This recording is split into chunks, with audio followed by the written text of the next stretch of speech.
اور بیٹیاں اس لیے ناراض ہیں کہ ہمارے ہسبینڈس کو بھی چانس مل گیا. وہ کہتے ہیں اگر آپ کے والد کر سکتے ہیں تو ہم بھی کر سکتے ہیں. اب وہ گھر کے اندر اتنا بڑا ایشو بنا ہوا ہے تو کہنے لگیں کہ ہمیں بعد میں پتہ چلا کہ وہ دوسری شادی نہیں دراصل تیسری تھی. اس سے پہلے وہ ایک شادی کر چکے تھے. اب جو شادی کی ہے اس سے ان کا بیبی ہوا تو اس بچے کو لے کے آئے تھے کہ اس بچے کو میں خاندان کے ساتھ رکھنا چاہتا ہوں. تو مجھ سے انہوں نے یہ سوال کیا تھا کہ کیا میں انہیں آنے کے لیے اجازت دیتی رہوں کیونکہ میرے بچے نہیں چاہتے کہ میں اجازت دوں. وہ کہتے ہیں کہ آپ انہیں اجازت دیں گی یہ گناہ ہے کیونکہ انہوں نے چھپ کے شادی کی ہے, انہوں نے فیملی کو انوالو نہیں کیا. یعنی کہ ہمارے چیلنجز ہیں. تو اب یہ ہے کہ وہ اس حوالے سے پریشان تھیں کہ بچوں کو میں سمجھا نہیں پا رہی, بچے سمجھ نہیں پا رہے, اور اللہ کے ہاں میں گناہ گار ہو جاؤں گی, مجھے کیا کرنا چاہیے.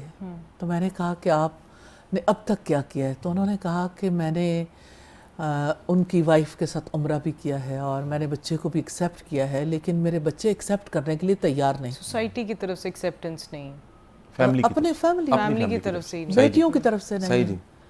اب جب یہ ساری صورتحال ہے تو ظاہر ہے کہ اب آپ ایک عورت کی پوزیشن کو دیکھیے, وہ اپنے ہسبینڈ کی دوسری یا تیسری بیوی کو دیکھے, یا اپنے بچوں کو دیکھے, یا اپنے دامادوں کو دیکھے, یا یہ ہے کہ کس طریقے سے اس کی ساری ایڈجسٹمنٹ ہو. تو میں نے انہیں کہا کہ اللہ سبحانہ تعالیٰ سے مدد مانگیں. یہ دیکھنا چاہیے کہ غلطی پر کون ہے. اگر آپ غلطی پر نہیں ہیں تو ایسی صورت میں آپ کو پریشان نہیں ہونا چاہیے, اور آپ کو جو ہے وہ اپنی بچیوں کی کاؤنسلنگ کرنی چاہیے. آپ فیل کرتے ہیں کہ بچوں کی کاؤنسلنگ آپ کے بس میں نہیں ہے تو آپ کسی سے ہیلپ بھی لے سکتی ہیں, لیکن اس وقت آپ کی بیٹیاں اور آپ کے داماد ان تک صحیح بات پہنچنی چاہیے. لیکن یہ چیلنجز تو بہرحال ہر ایک کو فیس کرنے پڑتے ہیں. اور کہتی ہیں کہ میں اس بات پہ مطمئن ہوں کہ میرے ہسبینڈ کہتے ہیں کہ جہاں میں نے شادی کی وہ 7 بہنیں ہیں اور یہ 5ویں ہے جس کو میں نے سپورٹ دی ہے. اور ظاہر ہے کہ ان کی بیٹیاں تھیں, بیٹا بھی نہیں تھا, لیکن ایکچولی میں نے تو اس خاتون سے یہ بات کہی تھی کہ اللہ کا شکر ہے کہ آپ کے ہسبینڈ ایک شریف انسان ہے اور وہ شرافت سے کسی کو گھر لانا چاہتے ہیں, آپ کا حق آپ کو دینا چاہتے ہیں, بچوں کا حق بھی دینا چاہتے ہیں, اور آنے والی خاتون کو بھی حق دینا چاہتے ہیں. تو کہنے لگی کہ ہاں میری فرینڈ ہے, اور پھر آگے بہت ساری خواتین تھیں تو پتہ چلا کہ ہسبینڈز اگر چھپی دوستی کر لیں, تعلقات رکھ لیں, کسی کو کوئی آبجیکشن نہیں. یہ بڑا چیلنج گھر لانے پہ آبجیکشن ہے. یہ کتنا بڑا المیہ ہے کہ ہم گرل فرینڈ کلچر کو پروموٹ کر رہے ہیں لیکن بیوی ہمیں نہیں برداشت. جی بے, تو اصل چیلنج یہ ہے. جی یہ بہت بڑا چیلنج ہے, صحیح کہہ رہے ہیں. تو اللہ سبحانہ تعالیٰ نے جو مرد کو حق دیا ہے اس کے بارے میں بھی بہت ساری کنفیوژنز ہیں, کیونکہ مرد اگر سوسائٹی میں یہ کہتا ہے کہ اللہ سبحانہ تعالیٰ نے مجھے حکم دیا ہے, تو اللہ تعالیٰ نے یہ حکم تو نہیں دے رکھا کہ آپ نے ضرور شادی کرنی ہے, لیکن چانس ہے, رخصت ہے کہ اگر یعنی آپ کے لیے ناگزیر ہو جائے تو کر لو, عدل ضرور کرنا ہے, عدل کی شرط کے ساتھ. اچھا ڈاکٹر صاحبہ, یہ ایک چیلنج یہ ہے کہ میں ایک کونسلر کے طور پہ, ایک کوچ کے طور پہ یہ سوال کر رہا ہوں. ہمارے سامنے کئی ایسے کیسز آتے ہیں جس میں کوئی بہن جب وہ آ کے اپنا دکھ بتاتی ہے, وہ کہتی ہے کہ جی میری ہسبینڈ نے شادی کر لی اور میری سوکن آ گئی, وہ قبول نہیں کر پاتی, اس کہتی ہے میرے سے معاف نہیں کیا جاتا, میں درگزر نہیں کر پا رہی, یا مجھے سمجھ نہیں آتی کہ تکلیف کیسے ختم ہوگی. اتنا دیر ایون کہ میں نے دیکھا ہے کہ اس تکلیف کے ساتھ کچھ لوگ باقاعدہ بیمار ہو جاتے ہیں. ہماری کئی ایسی بہنیں جن کو بلڈ پریشر ہو گیا, شوگر ہو گئی, ایک پین کو ایک نروز پہ طاری کرتے کرتے. کچھ لوگ ایسے میں نے دیکھے ہیں, کچھ ہماری بہنیں ایسی ہیں جو 1-2 سالوں کے بعد اسے قبول کرتی ہیں, اور وہ کہتی ہیں کہ جی کوئی مسئلہ نہیں ہے, اور اللہ برکت بھی شامل کر دیتا ہے اور زندگی کے معاملات چل پڑتے ہیں. یہ جو ضد ہے اس کے پیچھے انا ہوتی ہے, گرومنگ ہے, کلچر ہے, یہ انسانی فطرت ہے. بڑے اچھی طرف آپ نے توجہ دلائی ہے اور سارے پہلو سامنے رکھے ہیں. بیسیکلی مجھے لگتا ہے کہ ہماری سوسائٹی کی خاتون, لڑکی جس کے ہسبینڈ نے دوسری شادی کرنی ہے, اس کے لیے مجھے ایسا لگتا ہے کہ کنڈیشنڈ مائنڈ سیٹ, شادی سے پہلے وہ ڈی کنڈیشنڈ کرنا ضروری ہے, کاؤنسلنگ بہت ضروری ہے. اور مجھے فیل ہوتا ہے کہ جیسے یہ ایک بریک تھرو ہے, جیسے ہم بیٹھے ہیں آپس میں بات کر رہے ہیں, اسی طرح سے